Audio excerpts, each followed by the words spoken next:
ST সার্টিফিকেটের list ওনার হাতে তুলে দিলাম এবং আমরা এটাই আলোচনা করলাম যাতে এগুলো সরজমিন তদন্ত হোক এবং ওরা প্রকৃত আদিবাসী কি না, যদি না হয় তাহলে তাদের সার্টিফিকেটটা যাতে ক্যান্সেল হয়, তার প্রসিডিউরের মধ্যে যাতে ফেলা হয় সেটা আমরা আবেদন দিলাম। কতজনের নামে? 10 জন। তারা কি এই সালানপুর ব্লকে? তারা সালানপুর ব্লকের মধ্যে মূলত খুব বেশি যেটা আমরা দেখতে পেলাম বা আমাদের হাতে যেটা রয়েছে সেটা দেন্দুয়া গ্রাম পঞ্চায়েতের অন্তর্গত। আচ্ছা, আজকে এসে আপনাদেরকে এই ব্লক প্রশাসন কি বললেন? আমাদের ব্লক প্রশাসন এটাই বললো যে আমরা মূলত এটা খতিয়ে দেখব এবং স্ক্রুটিনি করব, যেটা হয়তো ভিড়ের মধ্যে হয়েছে বা দুয়ারে সরকারের মধ্যে হয়তো আমাদের চাপ ছিল, সে সময় হয়তো পেরিয়ে গেছে। তবে যেগুলো আমরা পেলাম এখানে আদিবাসী কল্যাণ সমিতির হাত থেকে যেগুলো পেলাম সেগুলো আমরা খতিয়ে দেখব এবং দেখব যেটা যদি ওরা এসটি সার্টিফিকেট পাওয়ার যোগ্য বা ওরা এই ক্রাইটেরিয়ার মধ্যে যদি পড়ে তাহলে সেটাকে রাখবে, যদি না হয় তাহলে ক্যান্সেল করবে বা ক্যান্সেলের প্রসিডিউরের মধ্যে ফেলবে। তো কী কী টাইটেল বা ক্রাইটেরিয়ার মধ্যে আমরা দেখলাম প্রসাদ বেশি আছে এবং প্রসাদ আছে, তারপরে মাহাতো আছে, এই ধরনের মণ্ডল আছে, এগুলো খুব বেশি আছে।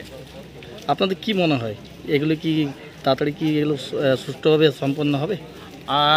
আমাদের ব্লক আধিকারিক যিনি ছিলেন উনি আমাদেরকে আশ্বাস তো দিয়েছেন যে খুব তাড়াতাড়ির মধ্যেই আমরা এটাকে রিকভার করব বা এটাকে শর্ট আউট করার চেষ্টা করব। তো উনি 15 দিন আমাদের কাছে সময় নিয়েছেন, 15 দিন পর আবার আমরা আসব এবং কতটা কাজ এগিয়েছে সেটা আমরা তদন্ত করব বা জানব। এই যে জিনিসটা এটা তো আপনার জেলাতে সমগ্র জায়গায় চলছে, সে নিয়ে কী বলবেন? বিভিন্ন জায়গায় আমাদের পশ্চিমবাংলায় যদি দেখা যায় তো দিকে দিকে এই ফেক এসটি সার্টিফিকেট কিন্তু খুব বাড়ছে বা বেড়েছে এবং আমাদের আন্দোলন কিন্তু একদম পশ্চিমবাংলা জুড়েই কিন্তু বিভিন্ন জায়গায় চলছে এবং আগামী দিনেও চলবে, যাতে ফেক এসটি সার্টিফিকেট যাতে আদিবাসীরা যাতে না পায়। যাদের নামে চলে গেছে এসটি সার্টিফিকেটগুলো তারা কি কি কাজে ব্যবহার করতে পারে? তারা কি কি কাজে ব্যবহার করছে যেটা আমরা দেখতে পাচ্ছি, প্রথমত ওরা এডুকেশনের সুযোগ সুবিধাটা নিচ্ছে, এডুকেশন কমপ্লিট করার পর ওরা কিন্তু বিভিন্ন ভালো ভালো চাকরির সুযোগ সুবিধাটাও কিন্তু নিচ্ছে এবং জমির ক্ষেত্রেও এখন বর্তমানে যেটা দেখা যাচ্ছে যে আদিবাসীর জমি কিন্তু আদার্স কাস্ট কিন্তু নিতে পারে না, সেই জায়গাতেও দেখা যাচ্ছে যে আদিবাসী সার্টিফিকেট হাতিয়ে সেই জমিগুলো কিন্তু কেনার চেষ্টা বা সেই জমিগুলো কেনা কাটা বা বিক্রি এর একটা চক্রান্তের মধ্যে রয়েছে, সেগুলো কিন্তু আমরা দেখতে পাচ্ছি। এগুলো কি আপনাদের চোখে পড়েছে এখনো পর্যন্ত? হ্যাঁ, অনেক জায়গায় চোখে পড়েছে, যার জন্য আমরা এটা কিন্তু আন্দোলন করছি বা বিভিন্ন জায়গায় বিভিন্ন কার্যালয়ে কিন্তু আমরা মেমোরেন্ডাম আমরা দিচ্ছি, আগামী দিনেও দেব। আগামী দিনের কি ব্যবস্থা নিচ্ছেন আপনারা? আগামী দিনে যদি ধরো এই যে আমরা যে সার্টিফিকেটগুলো দিলাম বা যে এসটি সার্টিফিকেট যেগুলো পেয়েছি ফেক, এগুলো যদি ধরো কার্যকারী না হয় তাহলে আমরা বৃহত্তর আন্দোলনের মুখে আমরা কিন্তু নামব। আপনার নাম? আমার নাম সুশীল হেমব্রম, সালানপুর ব্লকের সেক্রেটারি, পশ্চিমবঙ্গ আদিবাসী কল্যাণ সমিতি।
আচ্ছা, আজকে আপনারা কি জন্য এখানে এসেছেন? আজ পশ্চিম বর্ধমানের সালানপুর বিডিও অফিসে এসেছিলাম। সালানপুর ব্লকে কিছু আমরা আদিবাসী পেয়েছি যারা caste certificate, ST caste certificate বের করে আমাদের বিভিন্ন সুযোগ সুবিধা নিচ্ছে, তাদেরকে আমরা খুঁজে পেয়েছিলাম, তাদের নামে অভিযোগ আমরা আজকে সালানপুর বিডিও অফিসে জমা দিলাম। আচ্ছা, কতজনের নামে এসটি সার্টিফিকেট হয়েছে? আজ আমরা 10 জনের নামে অভিযোগ জানালাম সালানপুর বিডিও অফিসে। বিডিও সাহেব কি আপনাদের তার প্রতি উত্তর দিল?